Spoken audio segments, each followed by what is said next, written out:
You ever stand in a room full of people and feel like you're the only one who's completely in the dark? That was me, 2 hours into Mike's birthday party, grinning, sipping my drink, while my whole damn life was collapsing in real time. Her name's Kayla, my wife of 10 years. Blonde, sharp-tongued, wicked smile. The kind of woman that walks into a room and turns every head, not because she's beautiful, though she is, but because she owns it. We had 2 daughters, a house in the suburbs, the usual white picket facade. I thought I had it all. That night, we pulled up together. She looked unreal in her red dress, like she stepped off a movie set. I kissed her cheek before we walked in. She didn't kiss me back. I should have known then. We mingled. She laughed, but never with me. I saw her whispering to Zach and Ethan, 2 of my oldest friends. High school boys turned gym brothers. I thought nothing of it. I trusted her. Stupid me. Then it happened. We were about to cut the cake when Kayla walked up beside me, her perfume burning like fire in my lungs. She leaned in, real close, and whispered, "Don't wait up." I blinked. What? She turned, heels clicking on the marble floor, and walked straight to Zach and Ethan. Wrapped one arm around each of their necks like she was in some damn music video. My friends looked at me and didn't flinch. Before they left, she tossed her hair, looked over her shoulder, and said it loud enough for the whole room to hear. "They'll take care of me now. And our daughters? They'll have 2 new fathers to look up to." The room fell silent. No one said a word. Zach, Ethan, and my wife walked out like they'd won something. Like they were proud of it. Like I was just some fool watching his world go up in flames. That was the final blow. I stood there frozen. My hands clenched. I didn't even feel the whiskey glass shatter in my palm until I saw the blood drip down my wrist. And still, I didn't move. My heart was roaring, but my body just wouldn't respond. They took my car. She had the keys. I Ubered home. Sat in the dark, shaking. The girls were asleep. I kissed their foreheads, sat down in the living room, and stared at the wall for hours. Then, something snapped. It wasn't sadness. It wasn't even heartbreak. It was rage. Pure, white-hot, bone-deep rage.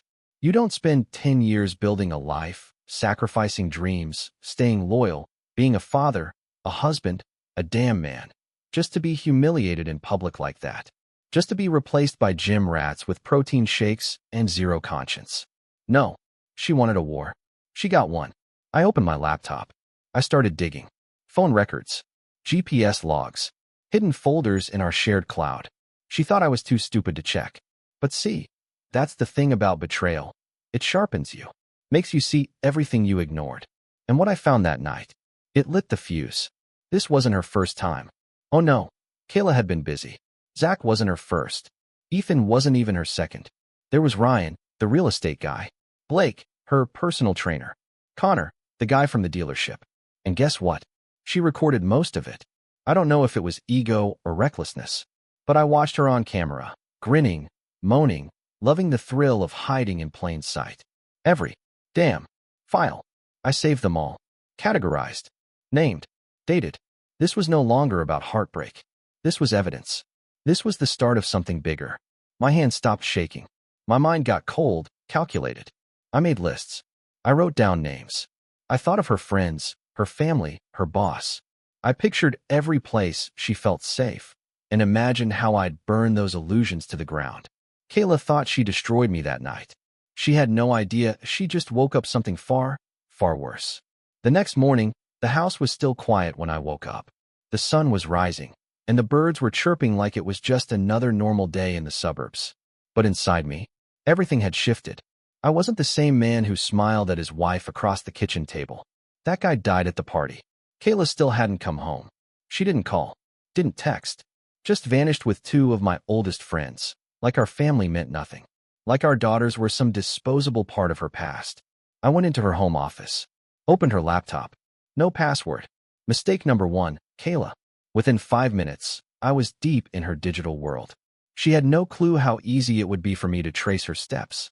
I found a hidden folder labeled Work Docs. That was her second mistake. Inside were videos, photos, and text messages that didn't belong anywhere near work. I clicked on one at random. There she was, in a hotel room I didn't recognize, wrapped in a towel, whispering into her phone. He thinks I'm on a business trip.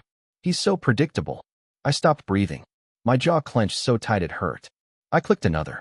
This time, she was with Zach, lying next to him in bed, laughing as she scrolled through our vacation photos. I only married him because he was safe, she said, not even trying to whisper. He kissed her shoulder. And now you're free. Free? Is that what I was to her, a cage? 10 years. I paid off her student loans. Took care of her when she was sick. Left my job early to coach our daughter's soccer games. Canceled nights out with friends so we could reconnect. And this is how she thanked me? I kept digging. It was like falling down a rabbit hole of filth. Screenshots from secret messaging apps. Plane ticket receipts to cities I've never been to. Dozens of Uber rides from our home. Always while I was at work. She even had a burner phone. But the worst part? She had taken pictures with the girls and sent them to her lovers. Future stepdads. One message read. That's when I almost broke the damn screen. I slammed the laptop shut and took a breath. My whole body was trembling. I looked around the room, seeing everything differently. The couch where we cuddled on movie nights. The dining table where we had family dinners. It all felt tainted now, like the ghost of her betrayal was hiding in every corner. I went to the bathroom, splashed cold water on my face, and stared at my reflection. I didn't even recognize myself. My eyes were bloodshot, my face pale. But under it all, there was a storm rising. I had two choices, break down or rise up. I chose the second. I printed everything. Every photo, every message, every disgusting little secret she thought she buried. I put it all in a red folder, labeled it Kayla's greatest hits. Then I called my lawyer. That afternoon, she came home like nothing happened. Sunglasses on, chewing gum, fake smile on her lips. Morning, babe, she said casually, tossing her purse on the counter. You make coffee? I didn't even look at her. Just handed her the folder. What's this? She laughed, flipping it open. The laughter stopped, and so did her breathing. Her eyes widened. Her hands shook. I finally looked her in the face. You had your fun. Now it's my turn.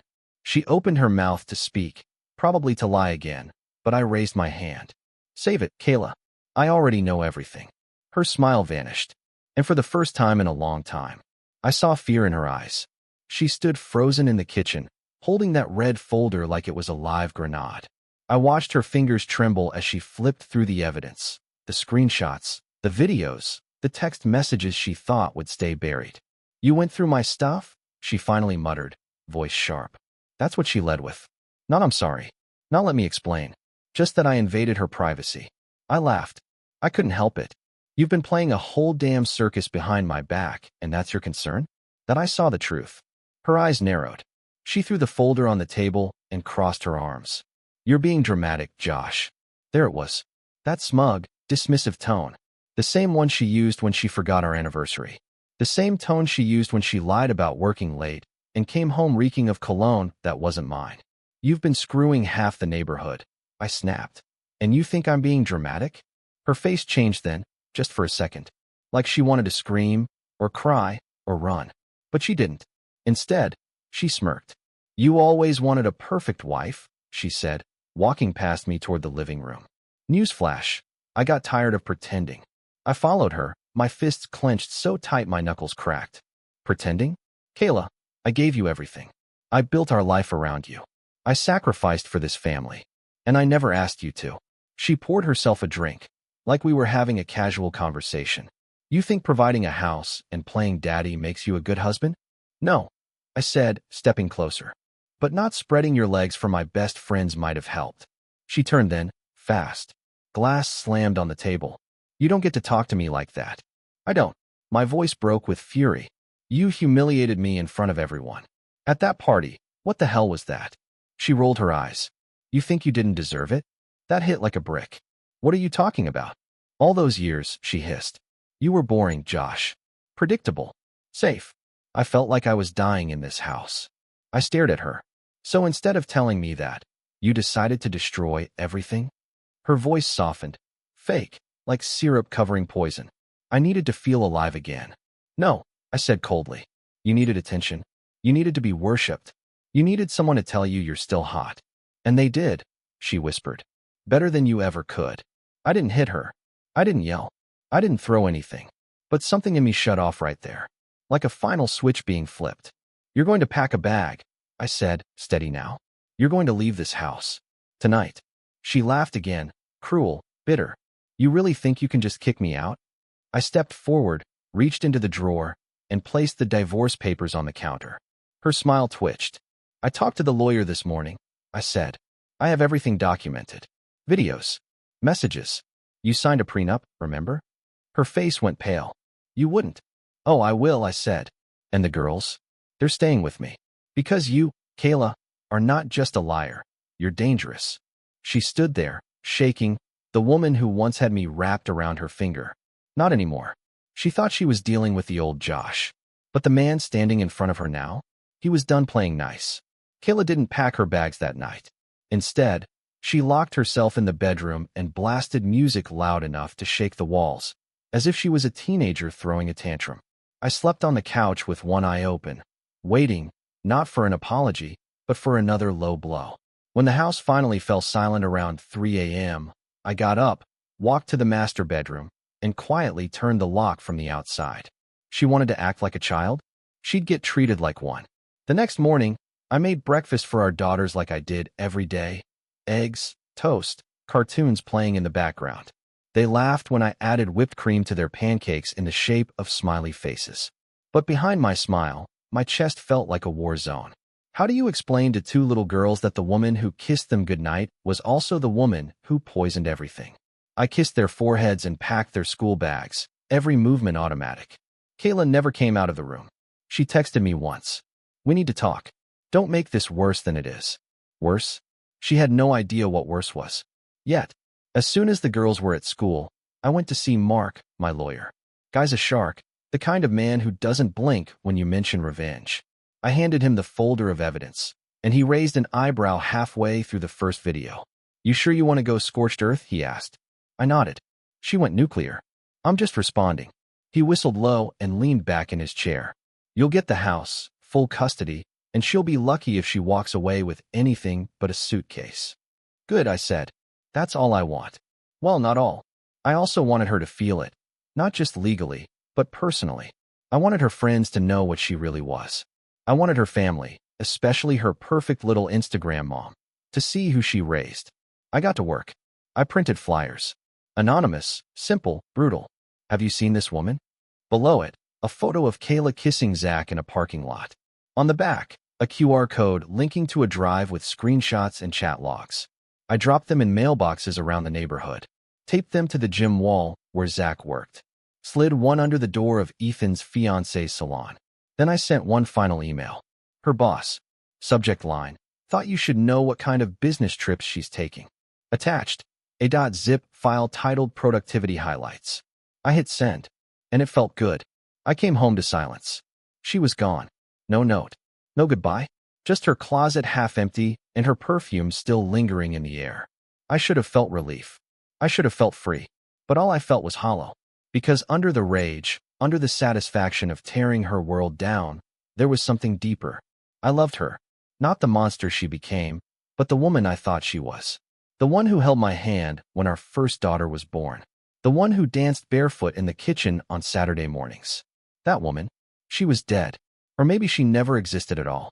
I walked into our bedroom, my bedroom now, and sat on the bed. Her side still smelled like vanilla and secrets. And I hated that I missed her. Even now. Even after everything. But missing someone doesn't mean you want them back. It just means they mattered. And that's what made it hurt the most. The fallout hit faster than I expected. By the weekend, the neighborhood group chat was in flames. People who never spoke to me before were suddenly tagging my name, some with sympathy, others pretending to be shocked even though they'd probably known. Kayla had always loved attention. I guess this was her encore. The neighborhood scandal no one could shut up about. Zach and Ethan, gone. Ghosted me. Left the gym. Their cars disappeared from their usual driveways like cowards skipping town. Ethan's fiancée, Jenna, texted me one word. Thank you. That was it. No follow-up. No emojis. But it told me everything. I heard through the grapevine that she kicked him out the same night I dropped off the flyer. Good. Kayla, on the other hand, decided to go full villain. I got an email from her 2 days after she moved out. I want to see the girls. I'm their mother. You can't keep them from me. No apology. No remorse. Just demands. I didn't respond. Instead, I sent the email straight to Mark, who was already drafting an emergency custody petition. He told me to document everything, so I started keeping a log. Every call, every message, every time she popped up outside the school like she still belonged in this family. Then she did the unthinkable. She showed up to our daughter Ava's ballet recital with Ryan, one of the other men from the folder. Sat right in the front row, legs crossed, eyes locked on me the whole time like she wanted me to break. I didn't, but Ava saw her. After the show, she tugged my sleeve and asked, "Why did Mommy bring a new daddy?" I swallowed my fury like poison, bent down and kissed her forehead. "There's only one daddy, sweetheart," I whispered. "You remember that." I could see the confusion in her eyes, the hurt. And in that moment, I knew this wasn't just my battle anymore. This was war, and the battleground was my daughter's hearts. The next morning, I got a call from Kayla's mother, Linda, a woman who once told me I wasn't ambitious enough for her daughter. She was crying. "I don't know who she is anymore," she said. "Josh, I'm so sorry." That hit harder than I expected. If Linda was apologizing, hell had officially frozen over. But I didn't want apologies. I wanted peace. I wanted my girls to grow up in a house without lies slithering through the air. I wanted to rebuild, not just the structure of my life, but myself. So I took action. I started therapy. Yeah, I know, not the tough guy move, right? But I was drowning in fury, confusion, grief, and the therapist, Maya, was the first person who didn't look at me like I was a headline. She listened, really listened, and she said something that stuck with me. "You're not healing from losing her. You're healing from the illusion you lived in." That hit me like a sledgehammer. I'd been mourning a lie. The real Kayla? She'd revealed herself, and I hated what I saw. But the fantasy version of her? The one I built in my mind over the years. That's who I was grieving. And once I realized that, I started to let her go, piece by piece. I took down the wedding photos, boxed up her clothes, gave away the gifts she'd bought me over the years. I even deleted our Spotify playlist, because every time that stupid John Mayer song played, it made my stomach twist. I was burning the ghosts. Because the man I used to be, he was gone. And the man I was becoming, he didn't take betrayal lying down. They say time heals all wounds, but whoever said that never had to explain to their kids why Mommy doesn't come home anymore. It had been a few weeks since Kayla left. The house was quieter, but not peaceful. Every corner still whispered her name, her perfume on the bedsheets, her favorite mug sitting untouched, the notes she used to leave me on the fridge, now yellowing under a magnet. I didn't throw them away. Not yet. Maybe I needed the reminder of how deep the lie had gone. But I wasn't standing still anymore. Every morning, I woke up before sunrise, got the girls ready, packed lunches, did their hair. I started showing up early to their school events, talking to other parents, building a new routine, one where I wasn't just Kayla's husband or the guy who got publicly humiliated. I was dad, and I was trying. Some days were easier. Some days felt like dragging my soul across broken glass. But one moment made it all worth it. It was a Thursday afternoon.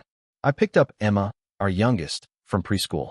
She climbed into the back seat, pulled off her little backpack, and said, "Daddy, today we drew heroes." "I drew you." I nearly broke. She held up this messy crayon drawing, stick figure me with a giant smile and a cape. I had tears in my eyes before I pulled out of the parking lot. Not because of the drawing, but because that tiny kid still saw me as her protector, even after the storm Kayla unleashed. That's when I realized something important. Kayla didn't just cheat on me. She tried to rewrite the story, tried to make me the footnote in my own life. But I wasn't just a chapter in her book. She was just the wrong character in mine. The next big move came when I changed the locks. She showed up 2 days later, pounding on the front door like the house still belonged to her. The girls were with my sister, thank God, because what happened next would have scarred them. I opened the door and stood there calm. She looked like hell, sunglasses covering tired eyes, lips dry, hair a mess. "You locked me out?" she hissed. "I gave you a key to a life you burned down," I said. "You don't get to walk back in like nothing happened. I want to see the girls." "You'll see them, but not here, and not on your terms." She started crying then, crocodile tears, pouring like a faucet she could twist on and off at will. "Josh, please. I made mistakes." "Mistakes are forgetting an anniversary," I snapped. "Not sleeping with my best friends and parading it in front of our kids." She tried to push past me. I blocked her. "Try it," I said, "and I'll call the cops. I've got everything documented. You really want to fight this in court?" That shut her down. She took a shaky step back, pulled off her sunglasses, and for the first time, she looked small. Weak.